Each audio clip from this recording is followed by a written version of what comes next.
Hello. Good morning, everyone. Thank you for coming here. So today I'm going to discuss about how to create holographic AR experience in minutes. So first, let me introduce about Integem. Integem believes that anyone, literally anyone, can use the power of holographic augmented reality to transform the world around them. And our holographic AR platform enables people to create their own AR experience to engage users. And you don't need to have program background. You don't need to know about how to do animation. You can just easily to do it. We're a high-tech company that creates the fundamental technology of holographic AR with over 10 pending patents, and we're just growing more. About myself, my PhD is in AI, artificial intelligence, and on computer vision. I have over 100 publications in this area and about over 30 patents. I was a professor and a PhD supervisor. Graduated several PhD students, and then I become engineering lead. Now I'm with my friend founded this company. So what is a holographic AR? So it's in real life. You can be anywhere, and to work there's a camera pointed to you, and instantly you will see yourself into a wonderland. Could be you created, could be somebody else created. You can be doing that. And to make that work, we created that flying whale, and we demoed in the NRF early this year. So you can be there and you can play with your flying whale pad, and then show and train them. And how does that work? As I mentioned, you can be anywhere with any kind of display. Could be just a digital TV, could be projector, and could be, if you in the future, could be 3D. So it doesn't matter. And it's a very different concept from traditional AR. Since we used AR in the beginning, so we continue to use AR, so we call it holographic AR. So there's no glasses.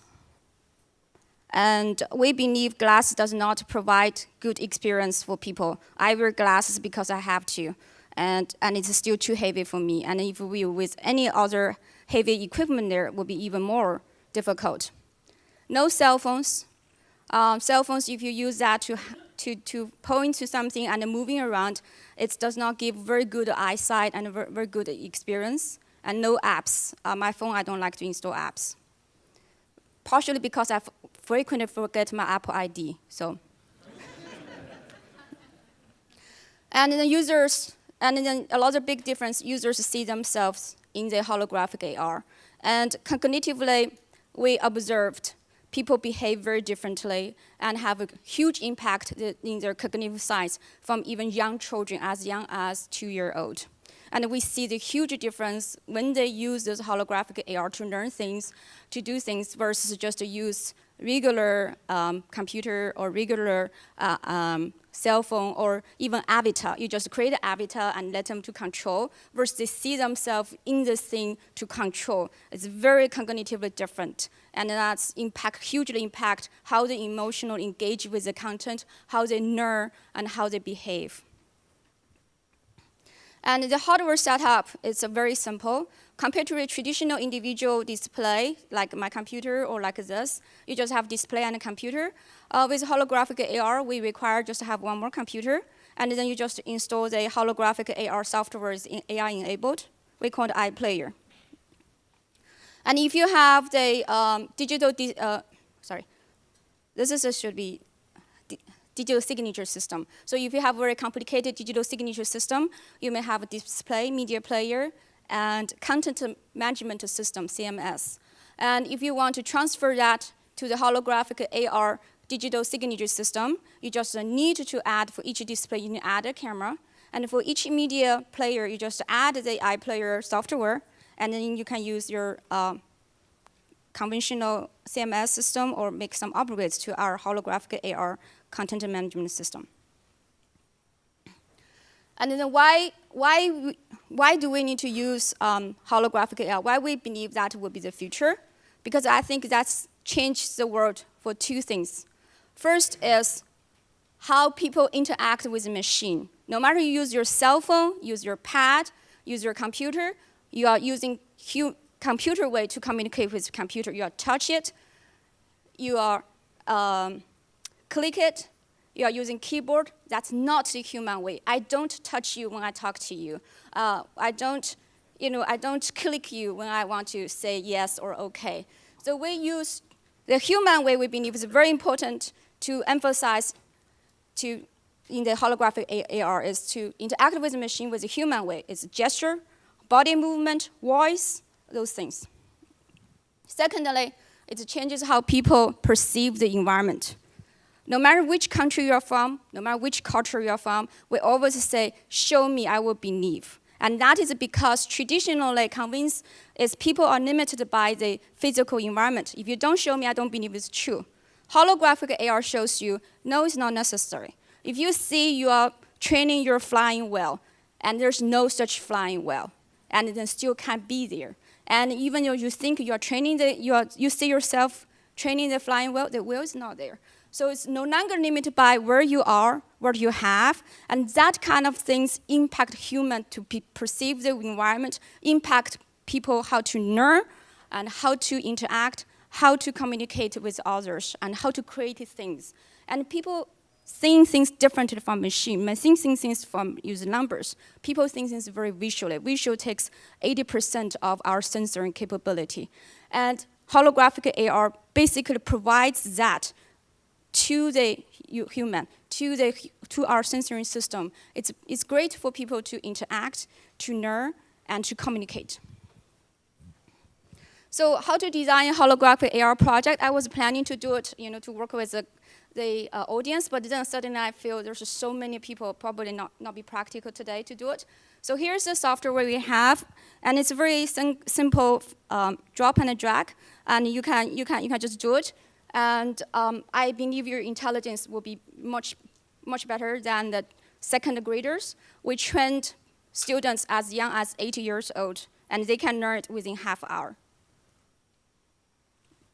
So today I want to talk about the design process.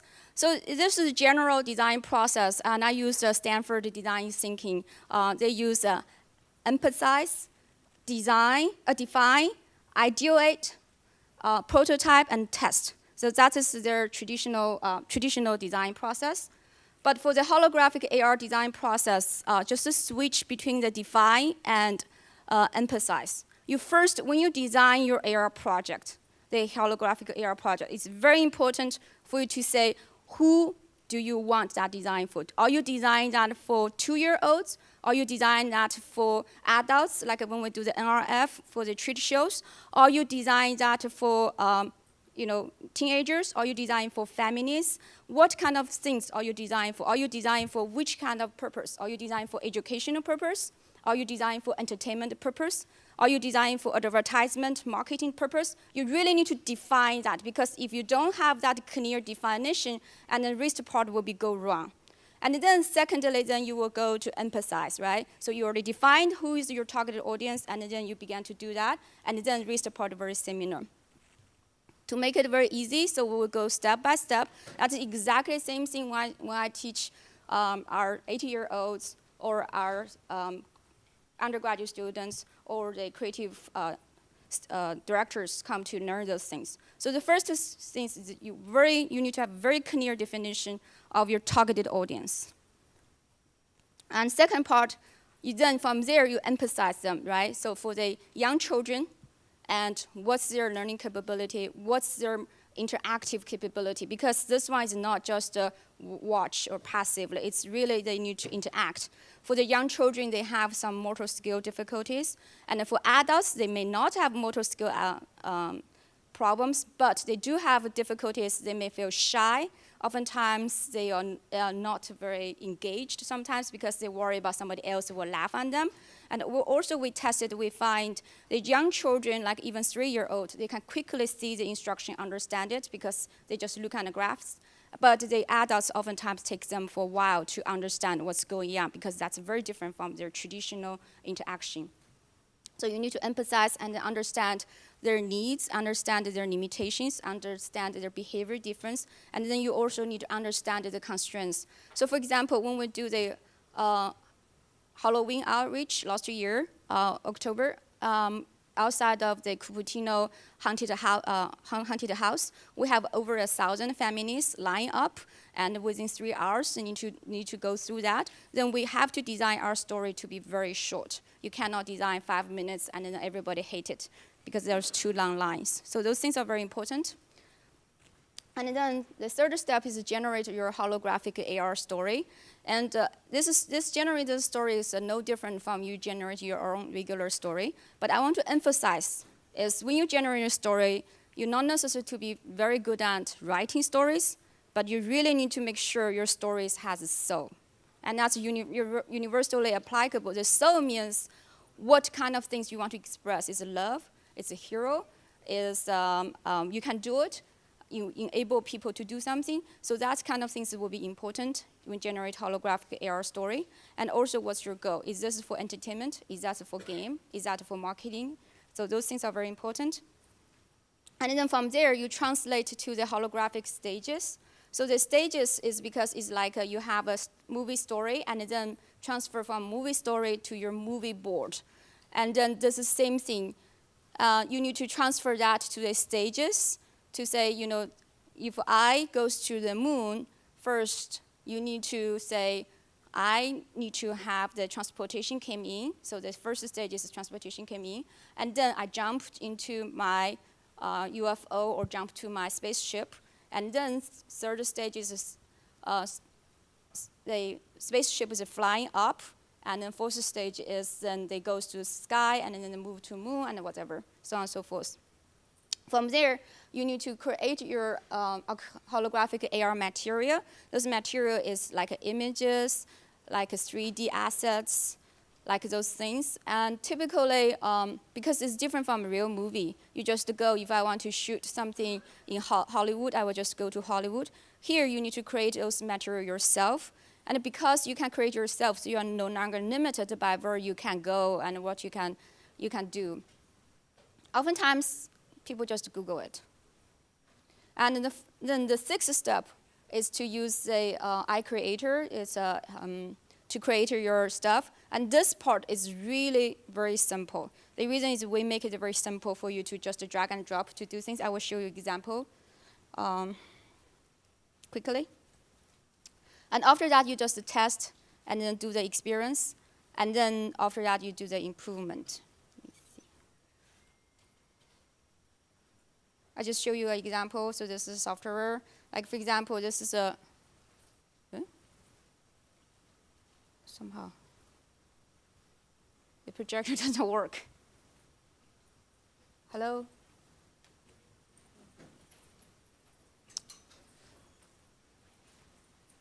Okay, I will continue to show my slides. And it seems only slides works. Switch to a video? No, it's not a video. It's just my desktop. But somehow they disconnected my computer. Now they can only show the PowerPoint. So sorry, I can't. It's okay. Yeah, we'll just keep moving. So then the guidelines, the design guidelines, because this is very different from traditional projects. And the design guidelines and four most important things, people care about themselves mostly. And this is, we tested again and again. It's very different from traditional AR or traditional movie or any other things. People can see themselves within 3 seconds. 1, 2, 3. If they don't see themselves in the scene, they will not be happy, they will leave. And then they always want to look at themselves first. They don't care what's your background, what's your environment, how your flying will go. So they want to look themselves better than anything else. And that's very important. And so make sure they always make the people look best and always be there and don't lose the high sight about people. And then the second thing is, we also find, this is very interesting, timing is very different when people experience the holographic AR world. And it's a feeling of when you experience that, interact with the holographic AR experience, very different from doing the games, computer games, or Pokemon Go or anything. People can't experience times in seconds. And then we design that to make sure you count it in 30 milliseconds incremental. And we tested people feeling of 3 seconds in the holographic AR experience, they feel it's like equals to 5 minutes in the real world. And sometimes they even feel longer. So people are very sensitive to those changes. We need to be very, planned how to do it, things. And thirdly, you really need to much more important than any other things, you need to create a positive environment because this is a highly engaged experience for people. Fourth things, when you do it, people may not follow instructions. You want them to say you punch pumpkins, and then the people, they just bring their sword, they want to cut it, and they have the scissor, and they want to seize it, and they want to say, can I just use my head to punch? So you cannot really constrain their limitations. But if you do the computer program, if you punch, that is, you need to recognize if it's a fist. If you use a head, then that is you need to use a head. That's very different reactions. So you need to give users enough freedom in the holographic interactive control part. And we open all those control sets there. You just click what kind of action you wanted, so you don't need to worry about the complicated gesture recognition, body recognition in the back. And also, it's highly emotionally engaged. No matter what you do, when the people see themselves, and we observed that people are highly emotionally engaged into the scene. And so you really need to be careful what's the content to put there. You can upset that person an entire day if you put something bad there. You can cheer them up if you put something good there. And pay attention to the negative space. People are positive space. Anything around that person into the holographic view, either the background, either in the front, that's a negative space.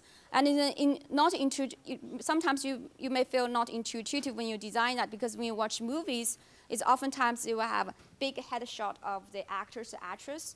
But in the holographic AR experience, you don't want that, because people can see their big head into mirror. They want to see is where I am in this wonderful land to do something. You want to make sure that people are small enough so there will be enough something else there that people can interact, see themselves interact with.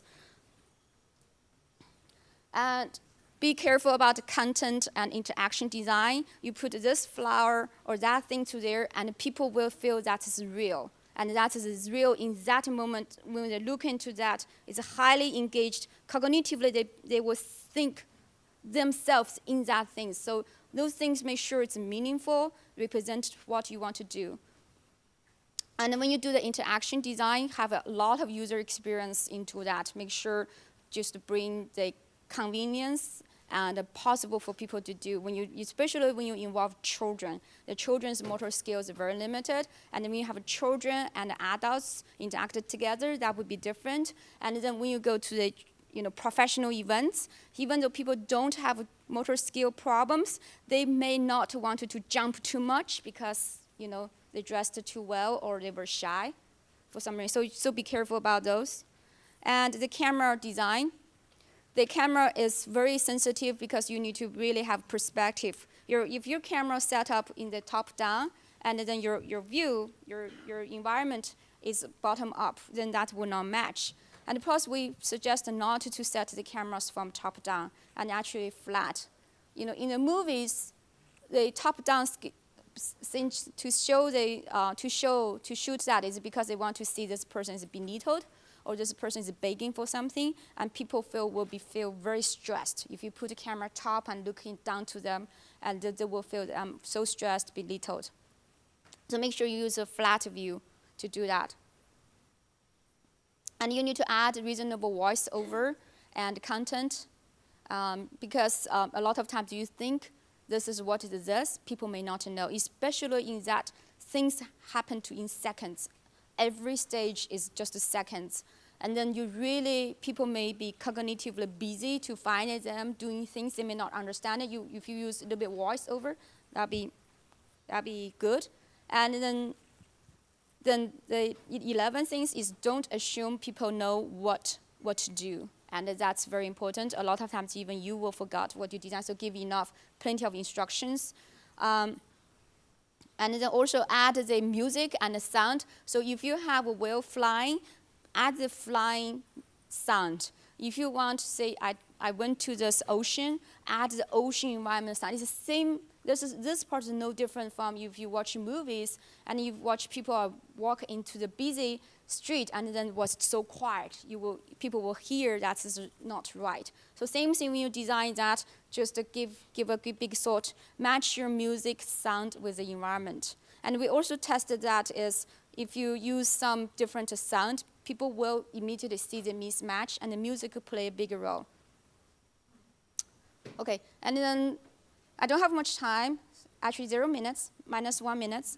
And so I think the question is how to start your own holographic AR projects in minutes. And then as I promised, there's no program background needed. You don't need programming, no animation.